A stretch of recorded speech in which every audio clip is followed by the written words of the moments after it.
What's up, guys? Jake Allen coming back at you with another video, and today we're back and we're doing NFL Power Rankings for week number 14. Don't forget to click that subscribe button, leave a like on the video, comment down below what you think, what I should change. Let's hop into the video now. The Lions have officially graduated from the 32nd spot, as it's now the Houston Texans back there again.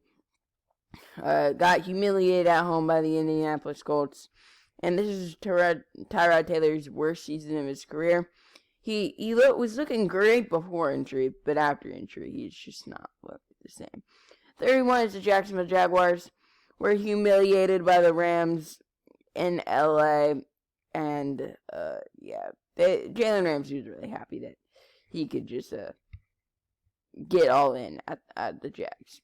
At 30, we have the Lions, the team that officially graduated from the 32nd spot, with their first win of the season, beating the Minnesota Vikings off a walk-off touchdown. Good job by the Lions. It brings a tear to everyone's eye to see that they've got a victory. 29 is the New York Jets. Decent outing. Offense was playing great, just not in the second half, I didn't think. But the defense needs to be fixed. You cannot be allowing that to Gardner Minshew when there are much better quarterbacks than Gardner Minshew in the NFL. 28 is the Chicago Bears. David Montgomery played good.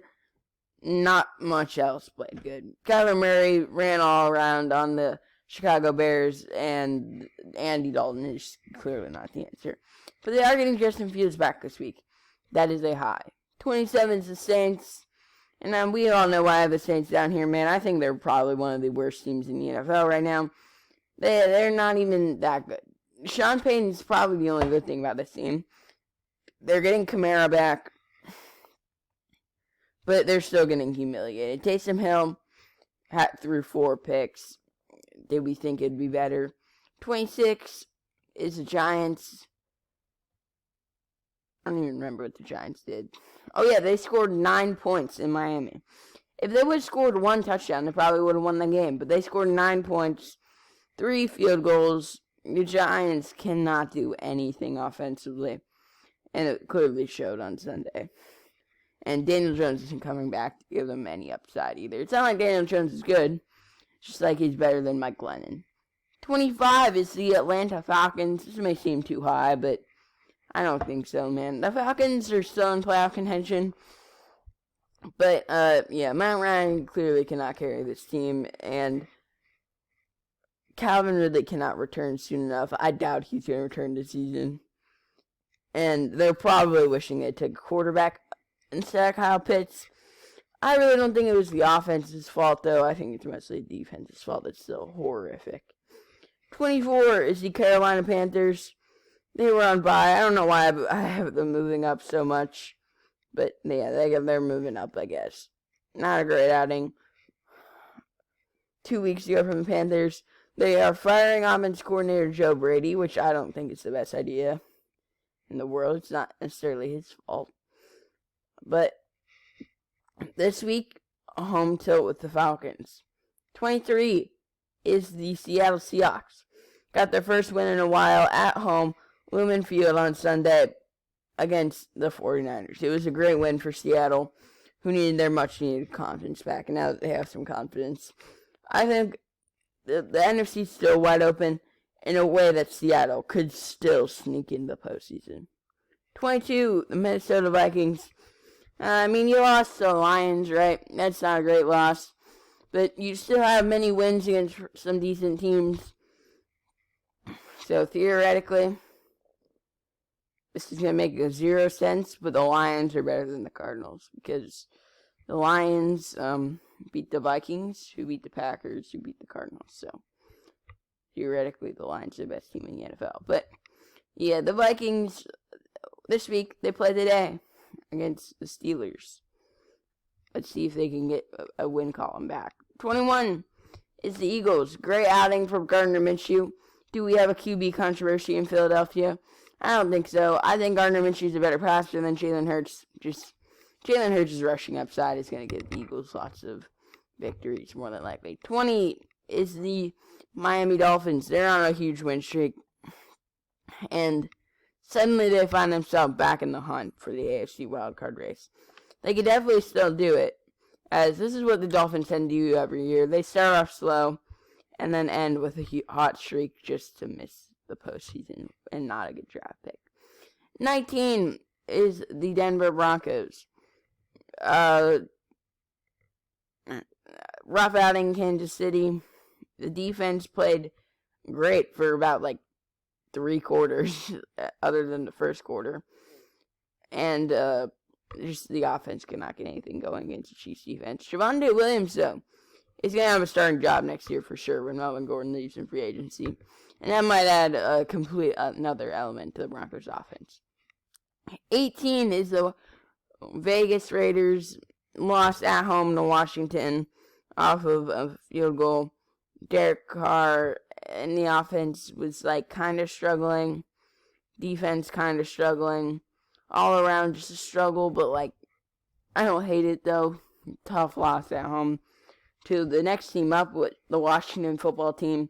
They are on a win streak. Them and the Dolphins right now, they're bad teams that are getting hot. And Washington now has a winning record too. Look out, Dallas. Washington's coming for you, for the division. 16 is the San Francisco 49ers. They win against the Rams, but you can't beat the Seahawks in Seattle. It doesn't make any sense. I felt like there was a lot of mistakes all around from the 49ers. Just got to get cleaned up. Jimmy G did not look good. 15 is my Browns. They were on bye week. As a Browns fan, it was great because they did not lose. That's a good thing. This week, though, a home toe with the Ravens, who are currently depleted. And that is why I have them at 14. A lot of people have them low to begin with, but I just keep having them raised because of their record. But when you look at them, they're actually not that good. They're actually a 14 team. Lost in Pittsburgh, only scoring 19 points. I mean, you probably should have taken it to overtime, right? You don't have a defense right now. You don't have an offense right now. But the other team has no offense. So I would probably have just kicked the extra point. I mean, you got Justin Tucker. 13 is the Steelers. They lose some weird games, man. And then they just stun the world with a home win over the Ravens. That's the Steelers for you. And they're at 13. 12 is the Bengals. Felt like too many turnovers. Not great defense. Lost in that game. It was close, and then, it was not close, and it was close, and it was not close for the Bengals. Huge fumble. Ultimately lost in that game. 11 is the Chargers. Great road win in Cincinnati, as they were a wild card team. So were the Chargers. They needed to bounce back after a loss in Denver. Good win by the Chargers. 8 is the Buffalo Bills. You lost to a team that threw 3 passes. I don't think anyone would have thrown 3 passes in that game. But the Bills, man, they just need a run game or they're not going to get it done. They need a run game, and they need to defend the run better. So that's why they're at number 10. The Colts are at number 9. They are the best, average team of all time. They're only 7-6, which is really weird. And they just need to beat some better teams, and then they'll really be up there. They are beating up on the bad teams right now. 8 is the Los Angeles Rams. After struggling a little bit, they're going to bounce back this week with a big win at home over the Jags. But this week, a tilt in Arizona with the Cardinals. A game that will likely decide who wins the division.